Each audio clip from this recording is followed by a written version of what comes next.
அண்மை செய்தி. சென்னை வளசரவாக்கம் காவல் நிலையம் நோக்கி சென்ற சீமான் நடுவழியில் சுமார் 30 நிமிடங்களாக காத்திருக்கிறார். இது குறித்தான விவரங்களோடு செய்தியாளர் ராஜகுமரன் இணைப்பில் இணைந்திருக்கிறார். ராஜகுமரன், சீமானை கைது செய்ய போலீசார் தயாராகி வருவதால் விசாரணையை தாமதம் செய்வதாக தகவல் வெளியாகியுள்ளது. விவரங்கள் என்ன, பகிரலாம்? நாம் தமிழர் கட்சியினுடைய தலைமை ஒருங்கிணைப்பாளர் சீமான் சரியாக இரவு 8 மணிக்கு வளசரவாக்கம் காவல் நிலையத்தில் ஆஜராக வேண்டும் என்று காவல்துறை தரப்பில் சம்மன் வழங்கப்பட்டிருந்தது. அதன் பிறகு 8 மணிக்கு வளசரவாக்கம் காவல் நிலையத்தை சென்று சேரும் விதமாக சீமான் வந்து கொண்டிருந்த பொழுது அவர் நடுவழியில் வந்து கொண்டிருக்கக்கூடிய தகவல் தெரிந்த பிறகும் காவல்துறையினர் அதே இடத்தில் நில்லுங்கள், நாங்கள் சொன்ன பிறகு வளசரவாக்கம் காவல் நிலையத்திற்கு வந்தால் போதும், 8:30 மணிக்கு பிறகு நாங்கள் நேரம் குறிப்பிட்டு சொல்வோம், அந்த நேரத்தில் நீங்கள் வந்தால் போதும் என்று சொன்னதை தொடர்ந்து தற்பொழுது நாம் தமிழர் கட்சியினுடைய தலைமை ஒருங்கிணைப்பாளர் சீமான் நடுவழியில் நின்று கொண்டிருக்கின்றார். அவருடைய ஆதரவாளர்கள் கிட்டத்தட்ட செய்வதறியாது திகைத்து நிற்கின்றார்கள் என்று சொல்லக்கூடிய விதமாகத்தான் காவல்துறையினுடைய நடவடிக்கை எவ்வாறு இருக்கின்றது என்பதை அனுமானிக்க முடியாமல் ஒரு பதற்ற மனநிலையோடு நிற்கக்கூடிய காட்சிகளை நாம் பார்க்க முடிகின்றது. ஏனென்றால் காவல்துறையினர் தாமதப்படுத்துகின்றார்கள் விசாரணையை என்பது கைது செய்வதற்கான ஒரு வாய்ப்பை உருவாக்கி கொண்டிருக்கின்றார்களா என்பதற்கான அச்சத்தை நாம் தமிழர் கட்சியினுடைய நிர்வாகிகளிடையே ஏற்படுத்தி இருக்கின்றது. ஒரு சில வழக்கறிஞர்கள் ஏற்கனவே தனியார் நட்சத்திர விடுதியில் சீமானுடன் ஆலோசித்த பிறகு அவர்கள் புறப்பட்டு சென்றிருந்தார்கள். அவர்களும் தற்பொழுது இங்கு வருகை தந்திருக்கின்றார்கள். இன்னும் சற்று நேரத்தில் காவல்துறை தரப்பிலிருந்து அந்த அழைப்பு வந்த பிறகு சீமானுடைய வாகனம் புறப்படும் என்று தெரிய வந்திருக்கின்றது. அரை மணி நேரத்திற்கு மேலாக ஏவிஎம் ஸ்டுடியோ பகுதியிலே, அதாவது நடுவழியிலே சீமான் நின்று கொண்டிருக்கின்றார். எந்த திசை நோக்கி செல்வது என்று தெரியாத அளவிற்கு நாம் தமிழர் கட்சியினர் தற்பொழுது ஒரு சற்று பதற்றமான ஒரு நிலையிலேயே இருக்கின்றார்கள். ஏனென்றால் காவல்துறை இந்த விசாரணையை சம்மனுக்கு 8 மணிக்கு ஆஜராக வேண்டும், ஏற்கனவே 6 மணிக்கு ஆஜராகின்றேன் என்று சீமான் சொல்லியிருந்தார். அதை 8 மணியாக மாற்றி காவல்துறையினர் 8 மணிக்கு வர வேண்டும் என்றார்கள். அதன் பிறகு 8 மணி என்பதை 8:30க்கு மேலே நாங்கள் சொன்ன பிறகு வரலாம் என்று சொல்லியிருந்தார்கள்.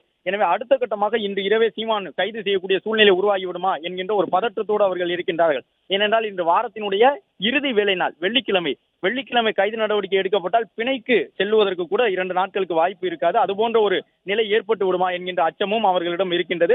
அதே நேரம் முதலமைச்சர் பங்கேற்கக்கூடிய நிகழ்ச்சி ஒன்றும் நடந்து கொண்டிருக்கின்றது. சென்னை கிழக்கு கடற்கரை சாலை பகுதியிலே நடைபெறக்கூடிய திமுக பொதுக்கூட்டமும், அந்த கூட்டம் நிறைவடைந்த பிறகு சீமானிடம் முழு அளவிலான விசாரணையை காவல்துறையினர் தொடங்குவார்கள் எனவும், அதுவரை சீமான் காத்திருக்க வைக்கப்படுவார் என்ற தகவலையும் ஒரு சிலர் தெரிவிக்கின்றார்கள். அதேபோன்று சீமானை பொறுத்தவரை அவரும் தற்பொழுது அருகில் இருக்கக்கூடிய வழக்கறிஞர்களிடம் நடைபெறக்கூடிய அந்த திமுக பொதுக்கூட்டத்தில் யாரெல்லாம் உரை நிகழ்த்துகின்றார்கள், முதலமைச்சர் உரை நிகழ்த்தி முடித்து விட்டாரா என்ற தகவலை சற்று முன்பாக சீமான் கேட்டு பெற்றிருந்தார். அவர் உடன் இருக்கக்கூடியவர்கள் நேரலையிலே செல்போன் மூலமாக நடைபெறக்கூடிய அந்த பொதுக்கூட்டம் தொடர்பான விஷயங்களையும் பார்த்து கொண்டிருக்கின்றார்கள். ஏனென்றால் முதலமைச்சர் உரை நிகழ்த்தி முடித்த பிறகு காவல்துறை தரப்பிலிருந்து தங்களுக்கு சம்மனில் ஆஜராகி பதிலளிப்பதற்கான ஒரு அழைப்பாணை வழங்கப்படும் என்கின்ற ஒரு நம்பிக்கையோடு அவர்கள் காத்து கொண்டிருக்கின்றார்கள். கிட்டத்தட்ட 40 நிமிடங்களுக்கு மேலாக சீமானுடைய வாகனம் வடபழனியில் நடுவழியில் நிறுத்தப்பட்டிருக்கின்றது. அங்கு நூற்றுக்கணக்கான தொண்டர்கள் கொஞ்சம் கொஞ்சமாக வர தொடங்கி இருக்கின்றார்கள். வரக்கூடியவர்களை பார்க்கும் பொழுது நேரலையில் பார்த்துவிட்டு சீமானுடைய வாகனம் இங்கு நிற்பதாக கேள்விப்பட்டு நாங்கள் இங்கே வந்திருக்கின்றோம் என்று சொல்லியிருக்கின்றார்கள். சீமானை பொறுத்தவரை காரை விட்டு அவர் கீழே இறங்கவில்லை. 4 கார் கண்ணாடிகளும் முழுமையாக மூடப்பட்டிருக்கின்றன. முக்கிய நிர்வாகிகள் மட்டும் அந்த காருக்கு உள்ளே இருக்கின்றார்கள். ஒரு சில வழக்கறிஞர்கள் இருக்கின்றார்கள். அது மட்டுமல்லாமல் சீமானுடைய தனி பாதுகாவலர்களான அந்த வழக்கம் போன்று கருப்பு சட்டை அணிந்து வந்திருக்கக்கூடிய அந்த பாதுகாவலர்களும் சீமானுடைய வாகனத்திற்கு புதியவர்கள் யாரும் வராத வகையிலே ஒரு சில முக்கிய நிர்வாகிகளை தவிர வேற யாரையும் அந்த இடத்தில் நிற்க விடாமல் அவர்களும் அங்கு பாதுகாப்பு பணியிலே ஈடுபட்டிருக்கின்றார்கள். சீமான் தொலைபேசி மூலமாக தொடர்ந்து அவருக்கு வரக்கூடிய தகவல்களை கேட்டு பெற்றுக் கொண்டிருக்கின்றார். இன்னும் சற்று நேரத்தில் காவல்துறையிடமிருந்து அழைப்பு வந்தால்தான் சீமான் இங்கிருந்து புறப்பட்டு செல்ல முடியும்.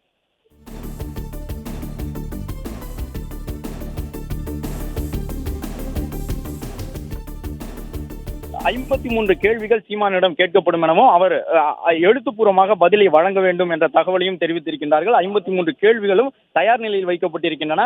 ஏற்கனவே சம்மனில் பலமுறை ஆஜராகி சீமான் விளக்கம் அளித்திருந்தாலும் இந்த முறை அவர் வழங்கக்கூடிய பதில்கள் இந்த வழக்கினுடைய இறுதி விசாரணையில் ஒரு மிக பெரும் தாக்கத்தை ஏற்படுத்தும் என்பதால் இந்த சம்மனில் அவர் எவ்வாறான பதிலை சொல்லப் போகின்றார் என்பதை பொறுத்துதான் நாம் தமிழர் கட்சியினுடைய அடுத்த கட்ட அரசியல் எதிர்காலம் இருக்கும் என்ற ஒரு பார்வையையும் அரசியலாளர்கள் முன்வைத்து வருகின்றார்கள். ஏனென்றால் 2026 சட்டமன்ற தேர்தலுக்கு நாம் தமிழர் கட்சி தயாராகி வரக்கூடிய சூழ்நிலையில் இந்த வழக்கின் விசாரணை சீமான் தொடர்பாக அடுத்த கட்டமாக இந்த விசாரணையில் எட்டப்படக்கூடிய முடிவுகள் தான் அவருடைய அரசியல் எதிர்காலத்தை தீர்மானிக்கப் போகின்றது. எனவே நாம் தமிழர் கட்சியினர் தற்பொழுது வளசரவாக்கம் காவல் நிலையம் அமைந்திருக்கக்கூடிய பகுதிக்குள் அனுமதிக்கப்படவில்லை. ஆயிரக்கணக்கானோர் திரண்டிருந்தாலும் அவர்கள் சற்று தூரமாகவே நிறுத்தப்பட்டிருக்கின்றார்கள். காவல்துறையினர் தடுப்புகள் அமைத்து தொடர்ந்து காவல் பணியில் ஈடுபட்டு வருகின்றார்கள். நூற்றுக்கணக்கான காவலர்கள் இருக்கின்றார்கள். மேற்கு மண்டல காவல் இணை ஆணையர் உள்ளிட்ட காவல் உயரதிகாரிகள் மூலமாக பாதுகாப்பு பலப்படுத்தப்பட்டுக் கொண்டே இருக்கின்றது. அதே நேரம் இரவு நேரமாக சீமான் ஆதரவாளர்கள் நாம் தமிழர் கட்சியினுடைய தொண்டர்களிடையே அந்த கொந்தளிப்பான ஒரு சூழல் உருவாகி கொண்டிருப்பதையும் பார்க்க முடிகின்றது. அவர்கள் நேற்று முதலே, அதாவது சம்மன் ஒட்டுவதற்கு சென்ற இடத்தில் ஏற்பட்ட அந்த கலவரம், அதன் காரணமாக ஏற்பட்ட கைது நடவடிக்கை உள்ளிட்ட காரணங்களால் அவர்கள் காவல்துறை மீது சற்று ஒரு கோபமான நிலையில் இருக்கக்கூடிய சூழலில் அடுத்த கட்டமாக தற்பொழுதும் இவ்வாறு நிற்க வைப்பது, நடுவழியில் நிறுத்தி வைப்பது உள்ளிட்டவற்றையெல்லாம் அவர்கள் ஒரு அச்சத்துடனேயே பார்த்து கொண்டிருக்கின்றார்கள். எனவே நாம் தமிழர் கட்சியினுடைய நிர்வாகிகள், தொண்டர்கள் ஒரு பரபரப்பான பதற்றமான சூழலில் இருப்பதை பார்க்க முடிகின்றது. கிட்டத்தட்ட நேரம் 8:45 கடந்திருக்கின்றது. சீமானுக்கு வழங்கப்பட்டிருந்த நேரத்திலே 45 நிமிடங்களை கடந்திருக்கின்றது. காவல்துறை அவர் வர வேண்டும் என்று சொல்லி முதலில் அனுமதித்திருந்த நேரத்தை கடந்து 45 நிமிடங்களை தாண்டி இருக்கின்றது. எனவே கைது நடவடிக்கைக்கான ஆயத்தம் நடைபெற்றுக் கொண்டிருக்கின்றதா என்ற ஒரு கேள்வியும் தற்போது எழுந்திருக்கின்றது.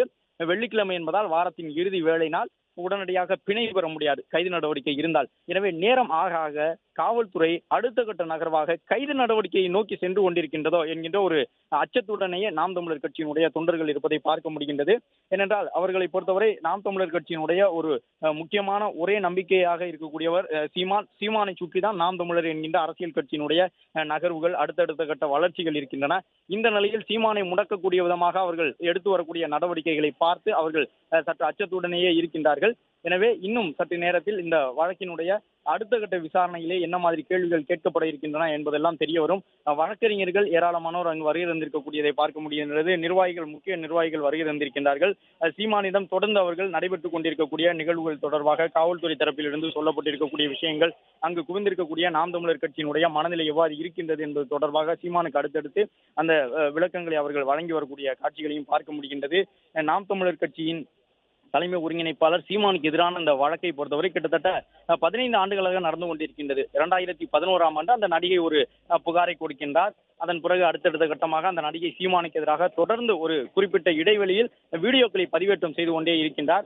சீமான் அந்த நடிகைக்கும் தனக்கும் தொடர்பு இல்லை என்று ஆரம்பத்தில் சொல்லியிருந்தார். அதன் பிறகு அந்த நடிகை இயக்குநராக இருந்த காலத்தில் தனக்கு தெரிந்தவர் தான் என்ற கருத்தை சொல்லியிருந்தார்.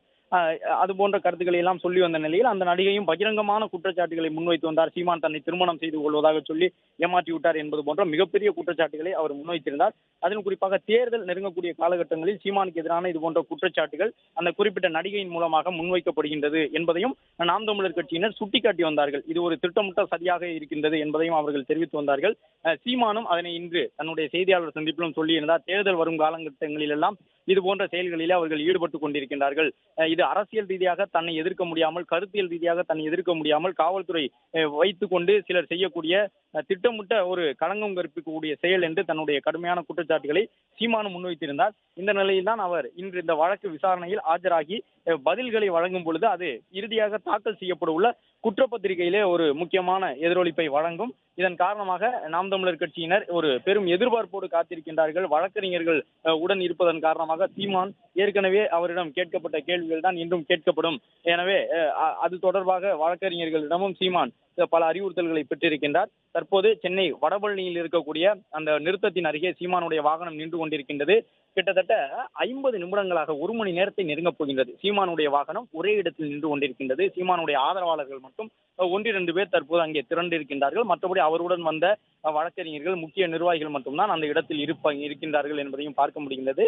காவல்துறையினர் 8 மணிக்கு வர சொல்லியிருந்தார்கள். அதன் பிறகு 8:30க்கு வர சொல்லியுள்ளனர்.